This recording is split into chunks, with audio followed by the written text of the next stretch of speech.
talking about? We're talking about spiders, and we're talking about pervitin, and we're talking about Bigfoot.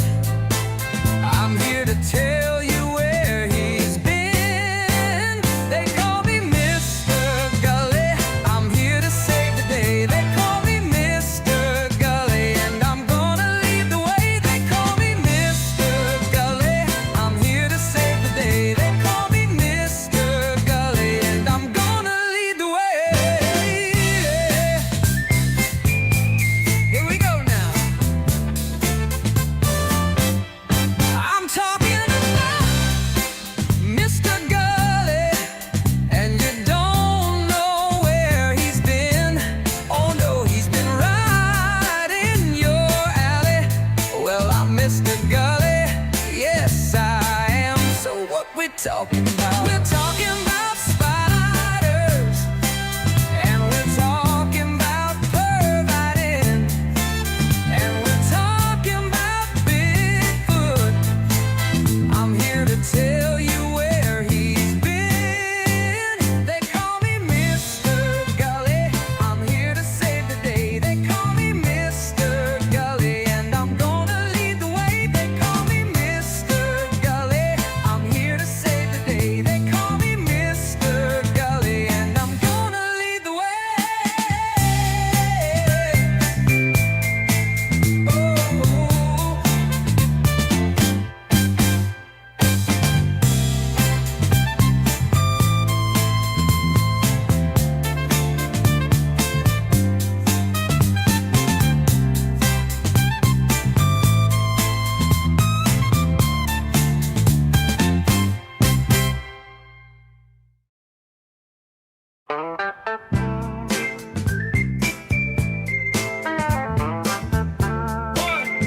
One, two, three, four. They call me Mr. Gulley. I've got something for your ear. Now it might sound kind of funny, but I'll make it very clear. So what we talking about? We're talking about spiders, and we're talking about pervitin, and we're talking about Bigfoot. I'm here to tell you where he's been. They call me Mr. Gulley. I'm here to save the day. They call me Mr. Gulley, and I'm gonna lead the way. They call me Mr.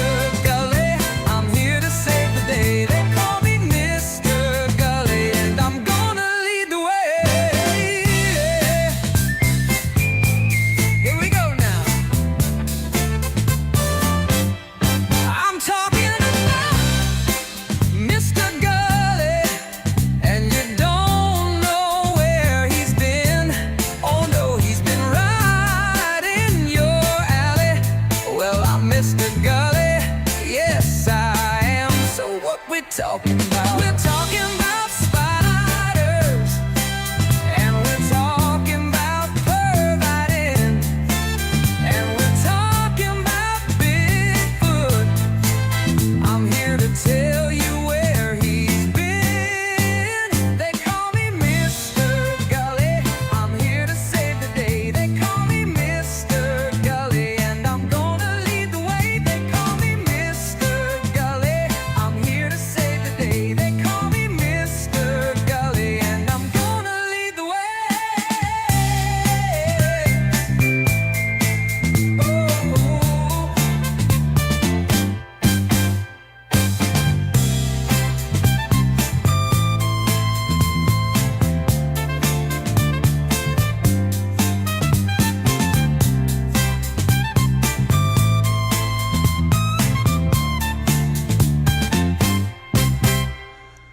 Hey everybody, what's going on? What's hot? What's hip? What's happening? What is shaking on your whatever day this is? Who cares? We got a big show planned for you. It's about a guy. Well, you can see the background. His name's Bradford Bishop. And let me tell you something about Bradford Bishop. He's horrifying and amazing and interesting, but mostly horrifying. And he might be right next to you right now. You just don't know. It's hard to say. But I'll tell you about him. And it'll seem even more interesting and horrifying as we go along. Hey, I got to tell you right off the bat that, let me put the banners up. Tomorrow's show is about Robert Redford, who died. And he was really famous. He was what we call a heartthrob. He was, one of them good-looking movie guys. And so in keeping with my theme this week, because we got a theme, Billy Barty, Bradford Bishop, Robert Redford. For Thursday, if we do a show on Thursday, which will just depend on if we get any donations today, I've got to do a show with alliteration. Arthur Anderson or Robert Reed or, you know what I mean? So that's the theme.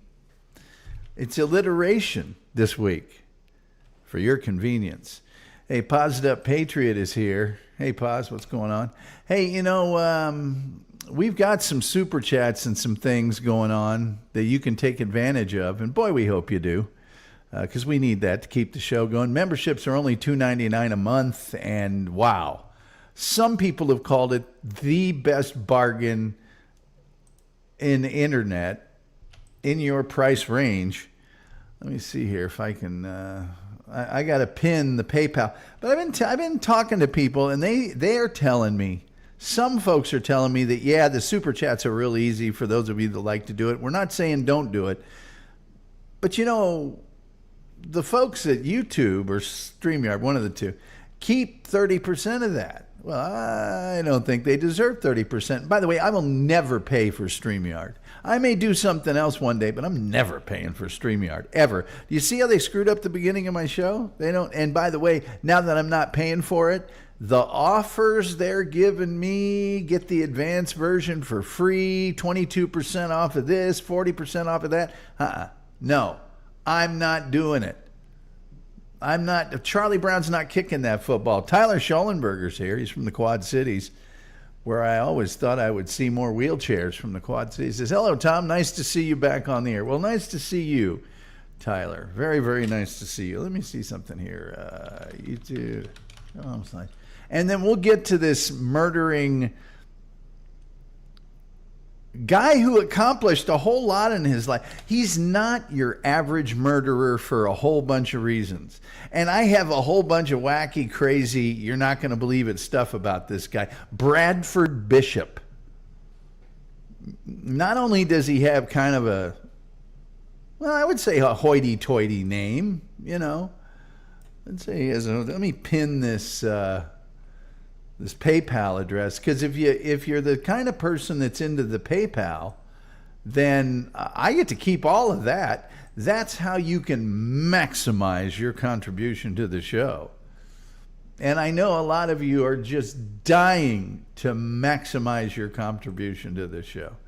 You're trying to get 100% benefit out of your show contribution dollar, if you possibly can. God knows I am. God knows I am, for crying out loud. What was this? Is there some more dumb stuff going on outside my dwelling? There usually is. This time of year, it's the let's dig stuff up season. Oh, I would just pin that to the top. Looky there. That's all pinned up there for you. All right, let's get to tonight's subject, Bradford Bishop. I got so much to tell you about this guy, Bradford Bishop. For crying out loud. This fella, he looks real, like, happy and stuff, doesn't he? Right there, Bradford Bishop. Look at him. He looks like your everyday fella. And this is from back in the 70s, this picture. He looks like your stock fella in a sitcom or something. He looks like a guy, your average Joe six-pack, Johnny Punch Clock, happy dude, but very elite, Bradford Bishop. And he's not just Bradford Bishop, by the way. No, no, no. This fella here, Bradford Bishop, look at him. He looks so satisfied now. Personally, if my hair was going out of control like that on the left-hand side, I might not be as confident as Bradford Bishop. But by the same token, he might not know that his hair's out of control. He just might not know. Jean 1313 is here. She says, hey, Mr. Gulley, hey to the best chat in the world. Thank you so much, Jean. Appreciate that. Well, let's just go back way back when. Bradford Bishop here, he wasn't really even born Bradford Bishop. He was William Bradford Bishop Jr.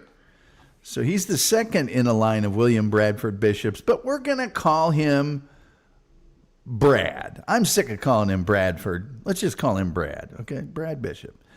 Tyler Schellenberger says, R.I.P. Robert Redford. Yes, tomorrow night's show will be all about Robert Redford. He was born back in August of 1936 in Pasadena, California. Now listen to this. You know he's a little hoity-toity, first of all, because his dad was William Bradford Bishop Sr. But his mother was Lobelia Amaryllis Saint-Germain. So you know he's already got a little of that, devil may care a little bit. He attended South Pasadena High School and received a Bachelor of Science degree in history from none other than Yale University. Yes, well, Yale University. Yes, Yale. He went to Yale, of all places, yes. And then he got a Master of Arts degree in International Studies. That will be very, very important very, very shortly from Middlebury College. And some of you may say, well, Middlebury College, that doesn't sound like too much of a... Middlebury College is the hoity of the toity. They've had a few people in the arts that are notable alumni from there, just a few people in the arts, but they've had a lot of people that are very prominent in politics, governors and press secretaries and Secretary of State type people. Also, let me just tell you how hoity the toity is in Middlebury College. In this day and age, okay, and it's always been this way, but in this day and age, the tuition for 1 year at Middlebury College is $70,000. Room and board is $20,000 for a grand total for 1 year's education at Middlebury College of $90,000. Why is that important? Because this guy is off the charts, creepy, weird, murderous. All right? And as I mentioned before, he might be living right next to you, or making a Subway sandwich for you, or selling you some steel belt radial tires. We just don't know. All right. He also holds a master's degree in African Studies from UCLA. Notice that I said he holds a master's degree in African Studies from UCLA, because although he was born way back then in 1936, well, I'll get to that in a minute. After he graduated from Yale University, By the way, here's Brad Bishop. He doesn't look quite so happy there. He looks a little, hey, could you just go ahead and take the picture, please? All right. But after he graduated from Yale in 1959, Brad Bishop married his high school sweetheart, Annette Weiss. Not Janet Weiss, but Annette Weiss, with whom he had 3 sons. And then he joined the United States Army and spent 4 years working in counterintelligence. That also will become important in just a second.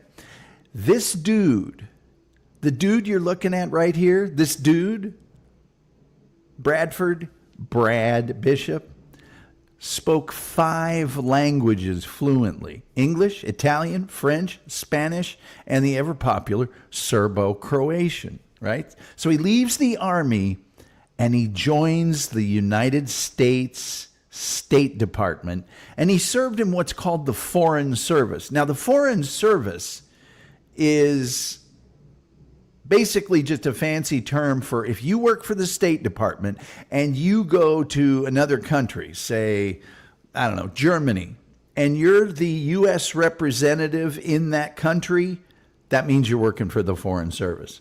Okay, so while he was in the Foreign Service, he was posted in the Italian cities of Verona, Milan, Florence. By the way, he also did postgraduate work at the University of Florence. He's a smart guy, okay?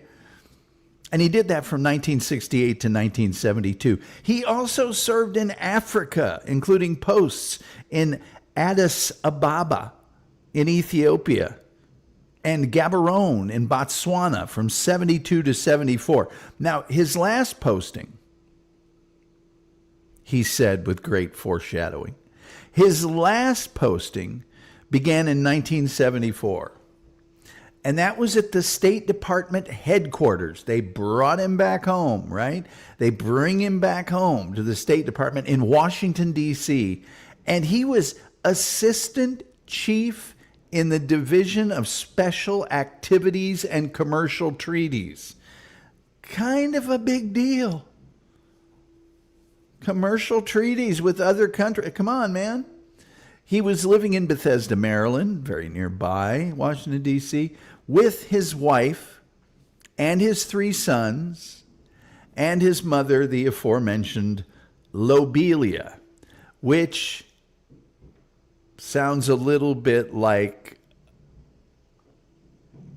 it could be part of a female's body. Lobelia. Just saying. Just saying. Now, let's get to something very, very next interesting thing about our good friend Brad Bishop. But first, I'll get to some of these chats. Hi, Wanda. Hi, nice to see you here. The Dabble Jews here says, I'm still alive. Hey there, Tom. Welcome, kids. Sounds more like a Fed to me. He is a Fed. Well, he was a Fed, but he is a Fed. Anyway. So, rounds about March 1st, 1976, our good friend Brad here, William Bradford Bishop Jr., learns a bad thing. Now, heretofore, his career has just been a steady climb of overachieving in Yale and Middlebury College and Botswana and Ethiopia and Milan and Florence. Okay? But on March 1st, 1976, Brad learns he would not be receiving the promotion that he had wanted at the State Department, and immediately tells his secretary that he was feeling unwell. Now, you and I might have said, hey, I'm not feeling well, but when you're Bradford Bishop, you're feeling unwell, because it's more proactive than not feeling well. I'm feeling unwell. And he left his office in the area of Washington called Foggy Bottom. I don't know why they include that in the story, because it sounds like somewhere in North Carolina, but it's really an area of Washington, D.C. So his last confirmed sighting,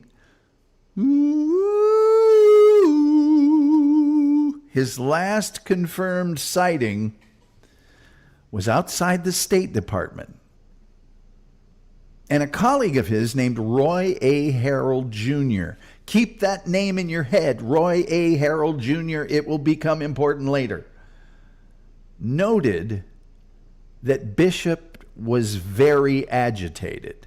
Now, if I could just say, a lot of times in your career, or certainly in government, you might go for a promotion and not get it. Somebody else gets it. That doesn't mean that you're awful or that you won't get another promotion. It just means that time it didn't happen. But this guy always got the promotion. So this very first time that he doesn't, keep rising up the ranks, he gets agitated, leaves work.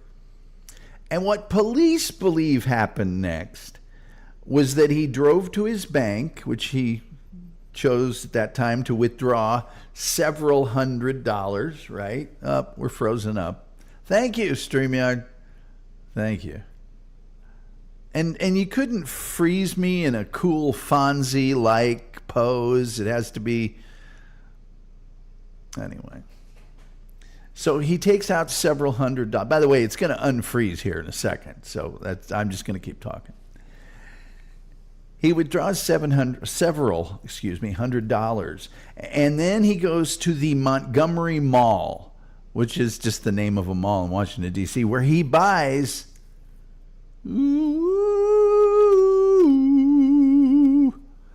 a ball-peen hammer, which, if I can get personal for a second, is my favorite kind of peen hammer. There are other peen hammers out there, cross peen, a lot of other peens. The ball peen, my favorite.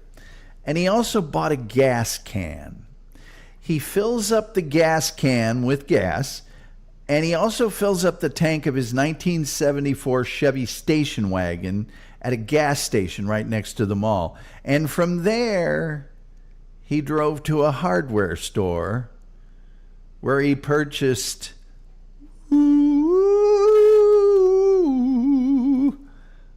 a shovel and a pitchfork. Yeah. Because, of course, he did. Now, he returns to his home in Bethesda, Maryland between 7:30 and 8 p.m. And he left work, keep in mind. It was work time so he returns to his home in the early to mid-evening. And police believe that, okay, he probably killed his wife first. And then his mother, Lobelia, as she returned home from walking the dog. And then finally, he killed his 3 sons, age 14, 10, and 5, while they slept in an upstairs bedroom. Then, my good friend, then he allegedly drove the bodies about 275 miles in the station wagon, 5 bodies, by the way, to a densely wooded swamp about 5 miles south of Columbia, North Carolina. And on the next day, March 2nd, he dug a shallow hole where he piled the bodies up and set them ablaze with gasoline. Forest rangers on alert, attracted by the smoke, found the bodies along with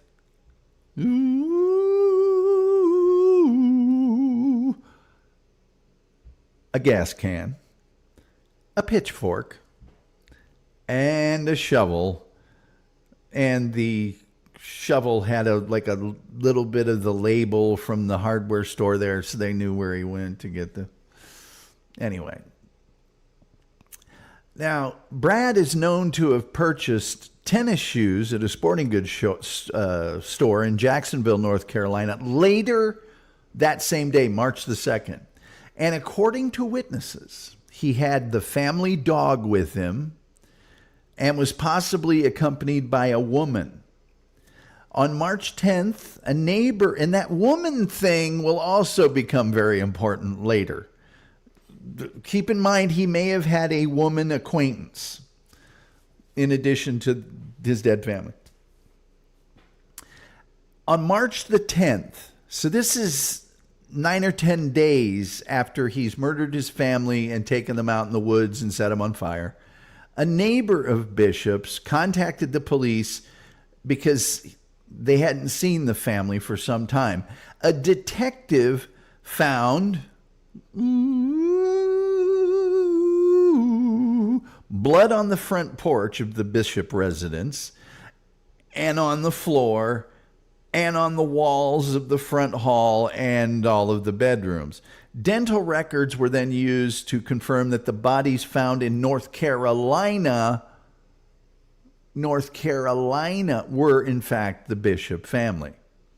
Now, 18 days later, so getting on almost to 3 weeks later, our good friend Brad here, his station wagon was found abandoned at an isolated campground in Elkmont, Tennessee at the Great Smoky Mountains National Park, a few miles from the Appalachian Trail and about 400 miles from the site where Bishop's family was buried.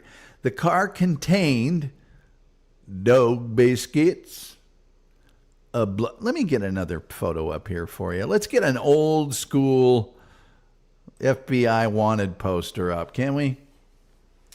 The car contained dog biscuits, a bloody blanket, a shotgun, an axe, because of course, and a shaving kit with Bishop's medication. Oh, by the way, the trunk, you know, the spare tire well in a trunk? Yeah, that was full of blood. Full of blood. A witness believed the car had been there since about March 5th to March 7th, so well over 10 days. Police theorized that Bishop joined in with like other people hiking on the Appalachian Trail. He would have just sort of,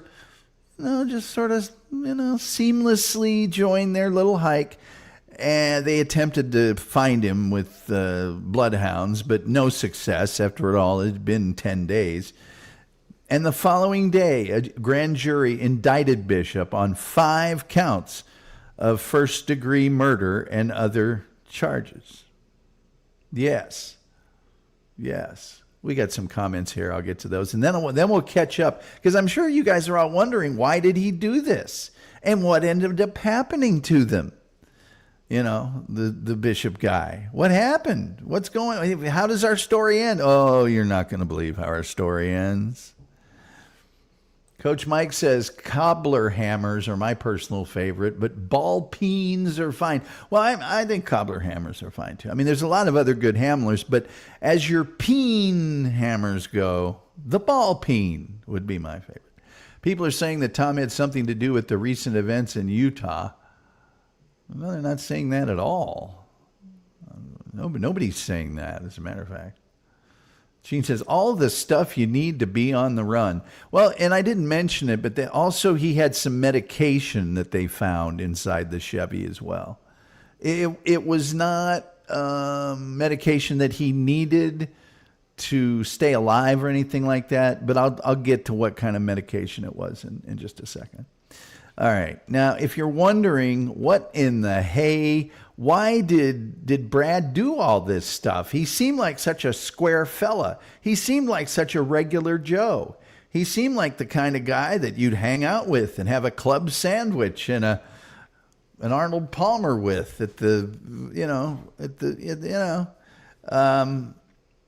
well, his motives have never been fully explained.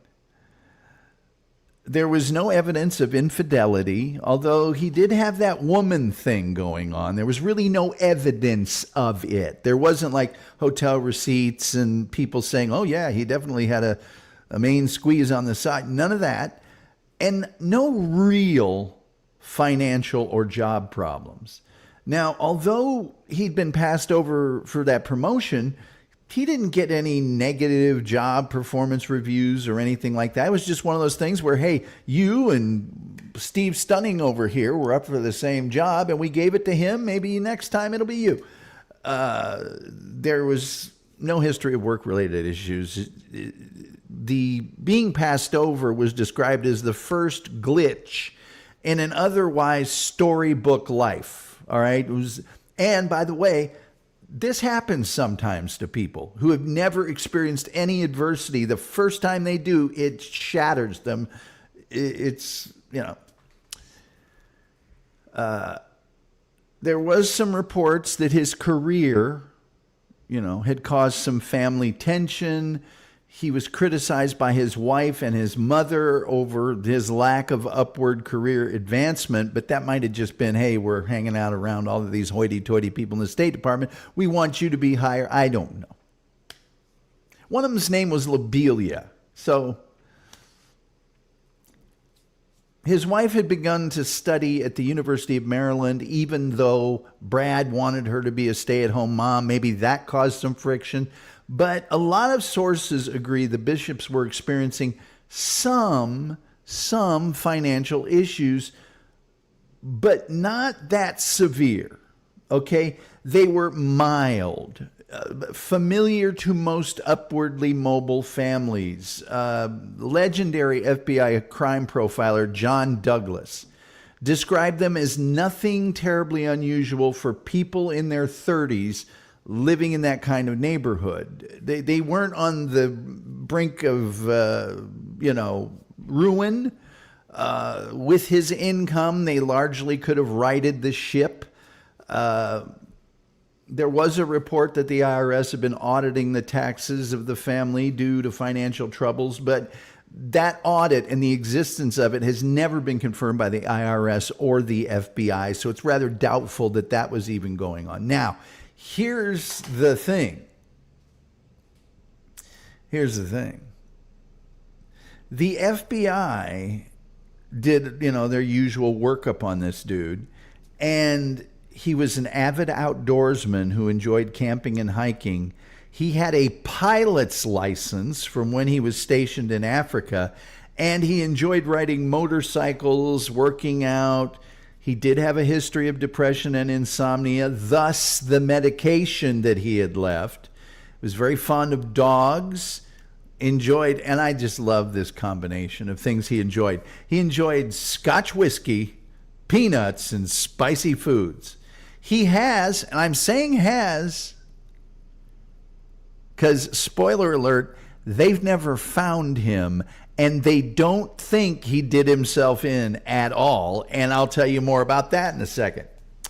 He has a 6-inch vertical scar on his lower back from surgery. He's got a cleft chin, facial mole on his left cheek. He may have had his father's .38 Smith & Wesson M&P special revolver. They even have the serial number, C981967, and his Yale class ring with him when he bugged out.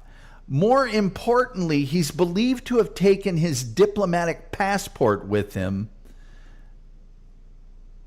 as his was the only one of the family's diplomatic passports that was missing.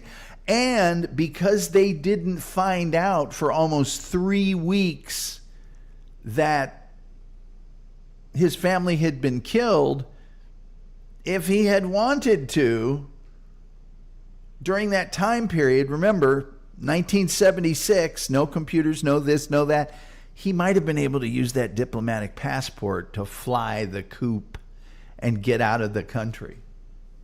Because he had approximately 1 week of advance time before authorities began looking for him. And that's why they think he might have taken that diplomatic passport. Our good friend, Brad Bishop, the Bradster. Sorry about that. There you go. FBI Special Agent Steve Vogt said in 2014 that neither Bishop's wallet nor his passport have ever been found. It has also been speculated that Bishop may have had the intelligence training in the 1960s when he was with the Army and right after it in the State Department, which could have helped him evade detection in 1976. Now, since 1976, and I'm just going to go put this up here right now and let you guys look at it, because here's what his aged self might look like from several different angles, because he's still on the loose. We think, perhaps. Since 1976, there have been numerous claimed sightings of our good friend William Bradford Bishop Jr. in various European countries, including Italy, Belgium, United Kingdom, Finland, the Netherlands, Germany, Greece, Spain, Sweden, and Switzerland. And remember, he speaks 5 languages. Now, 3 of these sightings have been listed as the most credible by the United States Marshal Service. And those 3 are, number 1, in 1978, a Swedish woman who said that she had collaborated with Bishop while on a business trip in Ethiopia, where he was stationed, reported she had spotted him twice in a public park in Stockholm during the span of 1 week. She stated that she was absolutely certain that the man was Bishop.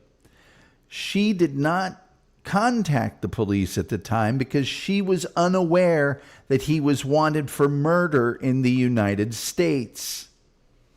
In January of 1979, just 2.5 years after all this stuff went down, Bishop was reportedly seen by, remember the guy that saw him leaving work and he was agitated after he didn't get the promotion? His name was Roy Harrell. Yeah, that guy said that in January of 79, he saw him in a restroom in Sorrento, Italy. When Harrell greeted him, the man, eye to eye, asking him, "Hey, you're Brad Bishop, aren't you?" the man responded in a distinctive American accent and said, "Oh no," and fled, ran away. And much later, in September of 1994, on a Basel, Switzerland train platform, a neighbor who had known Bishop and his family in Bethesda was on vacation and reported she had seen Bishop from a few feet away. The neighbor described Bishop as well-groomed and said he was getting into a car. Now, here's Brad Bishop on the screen right now. I'm showing you from several different angles if he didn't try to jack up his appearance. If he did try to jack up his appearance, here's what he might have done to look like it. I think he looks kind of like Stan Lee, but what do I know?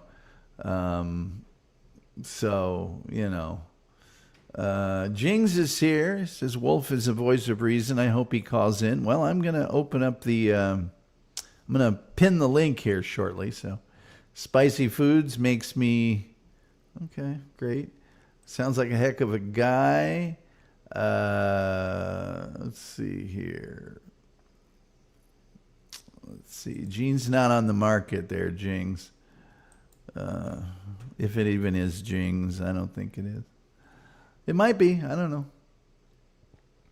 So after the initial investigation, by the way, here's another aged picture of him. This is a picture of him with age progression. This is what he might look like now. He was the subject of articles in Reader's Digest and Time Magazine, Washington Post, Washington Times, as well as various TV stations and news reports, NBC's Unsolved Mysteries, America's Most Wanted, a German TV show, Akzeichen X2 Ungelost, also featured the case, but they haven't found him. In 2010, authorities believe Bishop was living in Switzerland, Italy, or elsewhere in Europe, maybe in California. He may have worked as a teacher or become involved in criminal activities. Authorities revealed in 2010 that before the murders, Bishop had been corresponding with federal prison inmate Albert Kenneth Bankston in the United States Penitentiary in Marion, Illinois. They don't know why or how, but Bishop have evidently been instructing Bankston to send letters to his State Department office address. America's Most Wanted posted on its website the last letter from Bankston, which he had mailed to Bishop 16 days after the murders, unaware that Bishop was a fugitive and unable to receive mail at his office. Bankston died in 1983, 10 years before law enforcement discovered his connection to Bishop. So who knows what that was all about? But they've confirmed it. In 2014, the FBI exhumed the body of an unidentified man resembling Bishop, who had been killed by a car in 1981 while walking along an Alabama highway. DNA says not Bishop. The FBI also used fingerprints to determine in 2011 that reports Bishop had died in Hong Kong or France were false. Authorities stated in 2014, and that's 11 years ago, that Bishop was probably living in plain sight right here in these United States of America and avoiding discovery by avoiding arrest. An arrest on any charge would enable law enforcement to fingerprint him, which would in turn link him with the murders. That same year, at the request of the FBI, forensic artist Karen Taylor created an age progression sculpture, which I showed you earlier, to suggest his projected appearance of about age 77. So there you go. Now, in early 2014, WRC-TV in Washington, D.C. launched a webpage to display multiple investigative reports and extensive information on the Bishop case. This included samples of his handwriting, his fingerprints, dental records, and previously unseen Bishop family photos. Nothing happened. Now, here's the big news I wanted to tell you about. Remember I was talking about that woman? You know, because it always comes back down to loving that woman, right? Remember I talked about that woman they may have seen him with right after those murders when he was traveling, toward Appalachia and all that? March 2021, only 4 years ago, a woman who had been adopted came forward claiming that she found out through DNA testing, one of those services, I'm sure it was 23andMe or something, that William Bradford Bishop Jr. was indeed her biological father. And the FBI confirmed that she indeed was his biological daughter. Yeah. Oh, yeah. Oh, yeah. Oh, yeah. And there's pictures of her and everything. She's out in the open in the public and publicly open. And so she was 18 in 1976. So, let's see, 1958 she was born, right? So she's now, let's see here. I'll figure it out. 2025 minus 1958. She is 67 years old. And she's the daughter. So, this fella right here, they don't know where he is. They've never found him. They think he's still alive because he was super smart and had all these ways. He knew how to travel the world. He was a pilot. He had, all this. He was also on the FBI's 10 most wanted list, but only for about 4 years, from 2014 to 2018. And then they took him off because they said they had more evil people than him hanging around. How's that got to feel when they take you off the... Sorry, fella. We've got more evil people than you to deal with. Yeah. So that's the story of Bradford Bishop. Brad, we like to call him. And then tomorrow we'll have Robert Redford. But there you go. That's all I got to let me tell you about Bradford Bishop. Let me see if I can pin. I guess, I was hoping somebody would donate to the PayPal or just to the page in general. But we got nothing. When that happens, pretty soon I quit doing shows. If we do a show and then just nothing, not even a membership, $2.99, then we don't. I'm definitely going to do a show tomorrow because I've already scheduled it. But if there's nothing today, then I guess we won't do one the next day, and then it just keeps going. And Friday shows are pretty much out. But I will be doing member shows on the weekend, I think probably Saturdays. Because Sunday, it's football season. Nobody wants to watch this when all their football's going on. How can you when the football's going on? Yeah.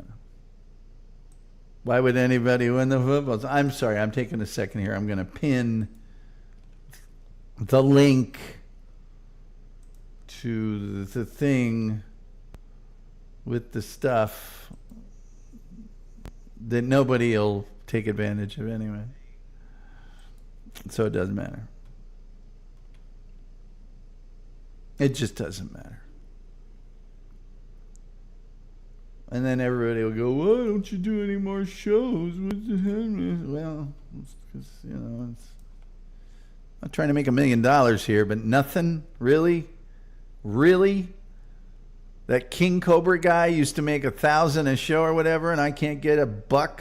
Are you kidding me? All right. I can't get a stinking dollar. Right? All right, here we go. Pin message. There's the link. Link's all pinned up there. So let's see what we got here. If it's just people saying silly stuff, I don't do that anymore. I'm not showing every single. By the way, super chats are welcome. The PayPal thing, you can see it in the deal there. Let's see. Jing says the show today is amazing. I'd love to live in Switzerland. Yeah, it would be great. They speak 4 or 5 languages in Switzerland, by the way, as well as German and English and Italian. Sook. Sook's here. Sukanmi Skunk, I guess. I haven't seen him in a while. Saw him last night in somebody's chat. I think it was that super hot girls chat. Incidentally, if I was a hot girl, I'd have 3,000 people in here by now. I really would. Let's get rid of this guy. His smirky, smarmy face. And by the way, I kind of don't begrudge him his right to be a little smirky. I mean, if you evade the authorities since 1976, I'll give you be a little smirky. Anyway, Sue, good seeing you. Who watches football? Oh, everybody watches football, man. You really. Exactly. Get hot, Tom. Well, I'm working on it. I'd like to be hot someday, but. Hey, look, for an old guy, I'm super hot. I had some people that had a gathering back in Indianapolis. I'm not going to mention what kind, but they had a gathering and that I normally, would have been a part of, but I wasn't traveling from Dallas up there to attend it. But if I had been local or whatever, and a bunch of people I know, and they sent me pictures from the gathering. Oh man, I just was like, you are youthful and athletic compared to.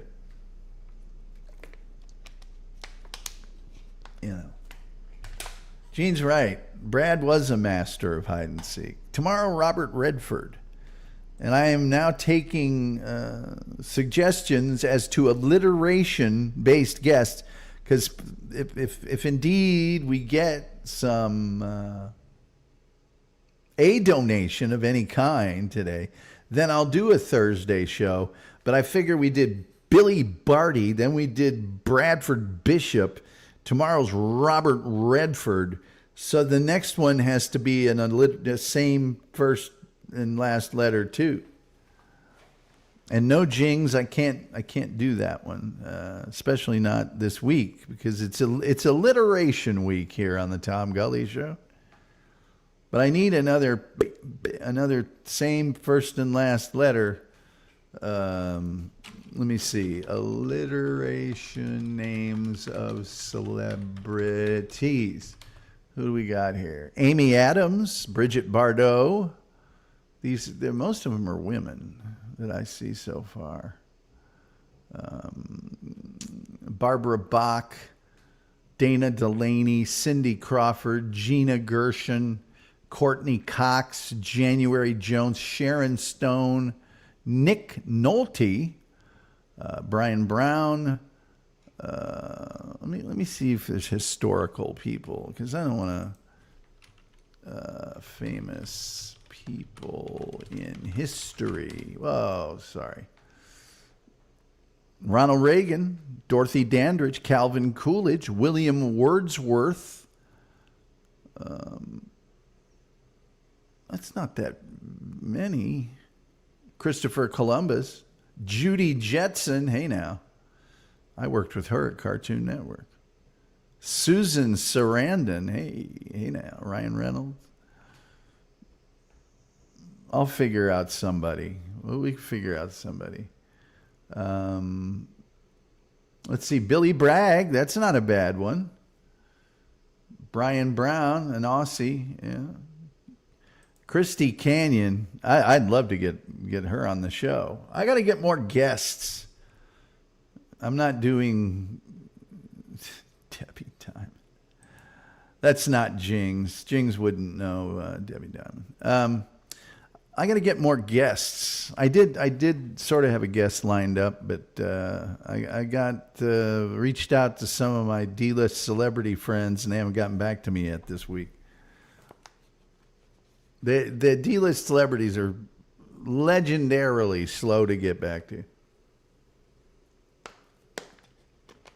Probably get Steve Bluestein to come on again.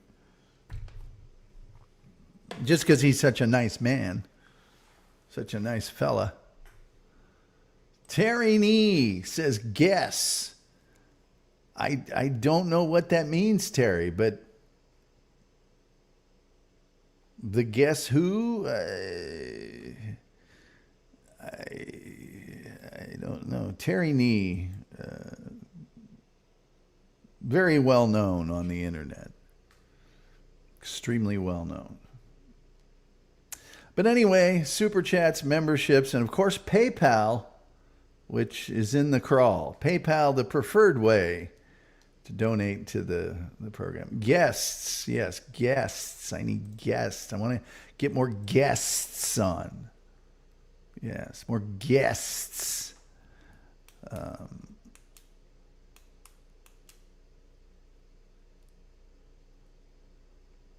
Watched a very interesting Stuttering John podcast today. If you got Christy Canyon, I'd buy a shower curtain. I got to come out with my new design. I tell you what, next Monday, by Monday, there'll be the What's It To Ya design for the show. We got Scott from Australia already in the store, but Christy Canyon is not a bridge too far. I could probably get Rebecca Love if you would like me to get her. I think she would do my show again, maybe, if I asked her politely. No, Jings, I do not have a connection to that person. Surprisingly, fake Jings, I do not have connections to dudes from that industry. Much to my credit. Much to my credit. So it looks like we're going to get no Barbie Benton. She's still probably kicking around. I don't think I could get her, though. She was super famous for a while. She was on Love Boat like 72 times, Fantasy Island. So we're going to get no guests and no donations, which means no show on Thursday. And we don't do Friday shows no more. That's just out. We're not, why even go through the charade? Bob Barker, no longer with us. Christy or no dies. Billy Baldwin, I'm sorry, I'm not. This show will not stoop to the level. Let's see. Christy Canyon Press request. And by the way, you guys could help me out by sharing this show around. You know, because it really, you have to get a certain number of views for people to look at your show and go, oh yeah, I'll do that show. Now I understand that you know, Billy Barty levels aren't going to cut it. Let's see, Christy. Let me see. I'm trying to find her website. I don't see a website for her. I do not see a website for her, because then I would be able to track down a press, a press request thing. Well, there's Terry Nee with the 99-cent super sticker. Thank you so much, Terry. I don't know that that's going to cut it in terms of actually getting a donation. I think we're looking for $5 or $10, which is really, come on.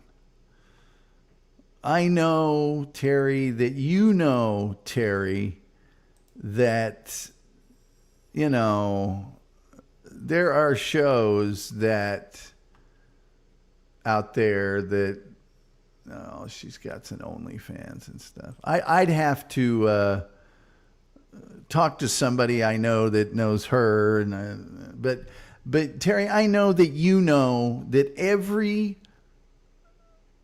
moronic fool in the Dabbleverse has a show, and you know they're getting more than 99 cents a throw. Pay no mind to that. Yeah. Well, that's not Jing's anyway. Tiny Tim. I used to get Terrible Tim. Jing's, I don't know that we can get any of these women from the 80s and 90s that you're talking about. But Terry, much appreciated. Terry, look, you're the belle of the ball. You're the only one that's given anything today. A little something for the effort. Everybody else just kind of like, You do it for free, monkey boy. Go ahead. Do it for free. But we are, Terry comes up with $1.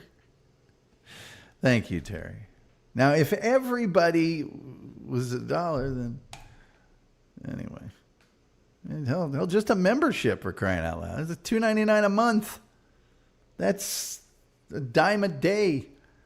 Dance, monkey. Okay, safety dance. Safety dance. This is the time on Sprockets when we dance. All right, what do we got here? We got about 7.5 minutes left. Because I only get 20 hours a month. So, I got to be very judicious with the timing of this program. Very, very judicious. Tomorrow night, Robert Redford. For all you lovers of heartthrobs out there. Robert Redford. For all of you interesting stutter. I hate to tell you, but I was watching Stuttering John's podcast today, and he actually was sounding rational for a good portion of that whole thing. There was many points in it when I was going, you got a point. You got a point. You want to discuss Out of Africa on the show tomorrow? It's a very slow-moving film. Let's see.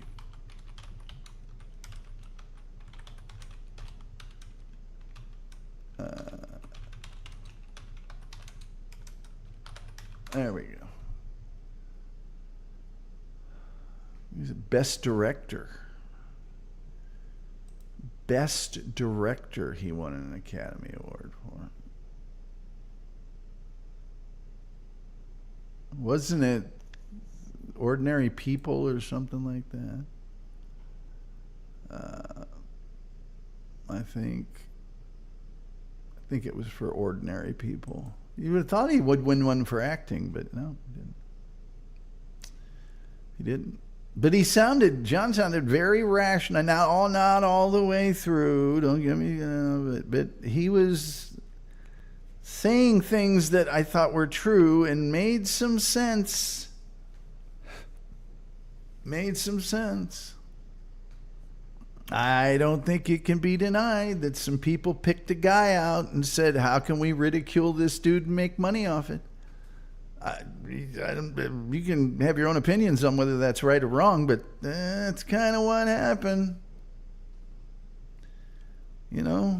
It's how many shows a day and all of that, and I just can't be part of it. It was fun for a little while, and then after a certain point it got... You know how when you sort of make fun of a kid at school, and everybody makes fun of him, and it's fun for a little while, and then after a while you're like, could you just... Come on, man. Can you just let him alone? I think we've proven that it shouldn't be a surprise to any of us when they do things that aren't really that, you know. And I understand now, certainly now at this point, and I'm not going to even pass judgment on whether everything leading up to now is a reason for now, but now that things have gotten litigious, part of me says, okay, well now, yeah, then that's okay now. But by the same token, they wouldn't have probably got there if all the other stuff hadn't preceded it. And the only problem with the litigious part of it is they're not doing a very good job of it. The person who's creating all the legal activity should have gotten better advice. But whatever, I can't be a part of that world. It is... I'll sit over here with my $2.99. Thank you, Terry Nee. Well, no, my $1.98 or whatever it is. Thank you, Terry Nee, and be unhappy about that. But by the same token, I can't do that. And my link up in the room and nobody visits, and which I never understand why that's the case, but whatever. I had the phone number forever, and it's the way it goes, I guess. But much as I complain and lament my lot in life and the lack of financial solvency of this particular program, the one thing you can say about me is I never ran off from my job at the State Department, leaving corpses behind in my wake and a spare tire well full of blood, and then was never seen or heard from again. That I've never done. And I think for that I need a little bit of recognition. Just a tad of recognition. What do we got going on here? I don't know what's going on. Uh-oh. And just in time, here comes this stupid ice cream truck.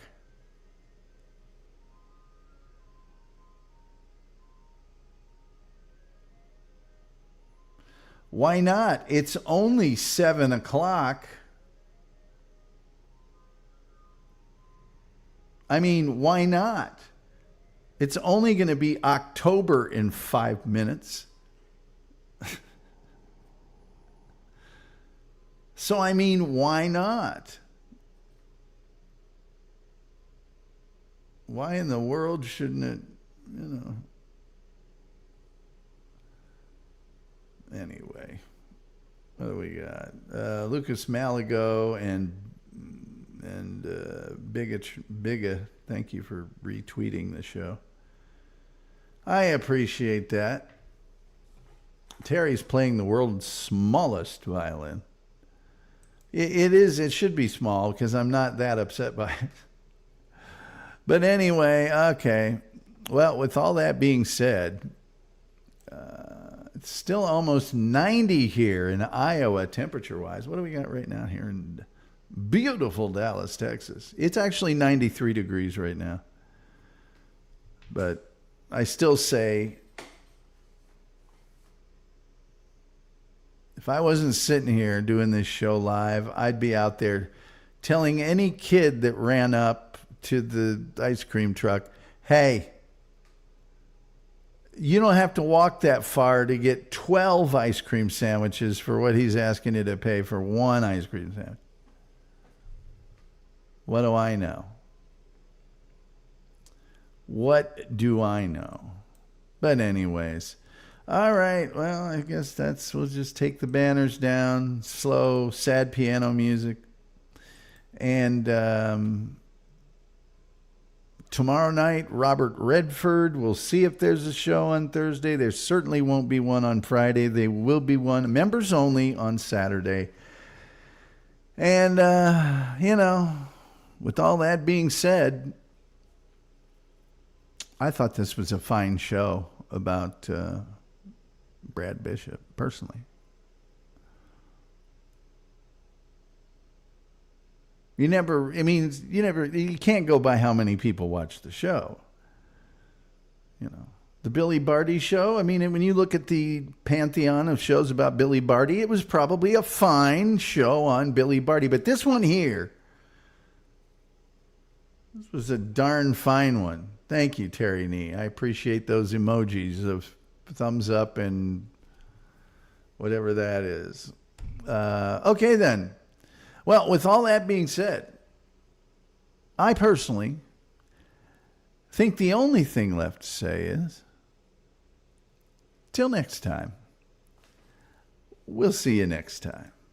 1,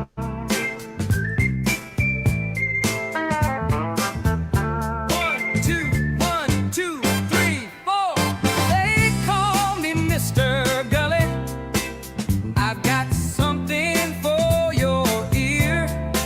Now it might sound kind of funny, but I'll make it very clear. So what we talking about? We're talking about spiders, and we're talking about pervitin', and we're talking about Bigfoot. I'm here to tell you where he's been. They call me Mr. Gulley. I'm here to save the day. They call me Mr. Gulley, and I'm gonna lead the way. They call me Mr. Gulley. I'm here to save the day. They call me Mr. Gulley, and I'm gonna lead the way. Here we go now.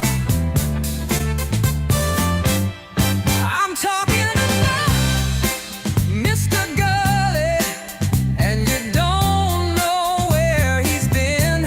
Oh no, he's been right in your alley. Well, I'm Mr. Gully, yes I am. So what we talking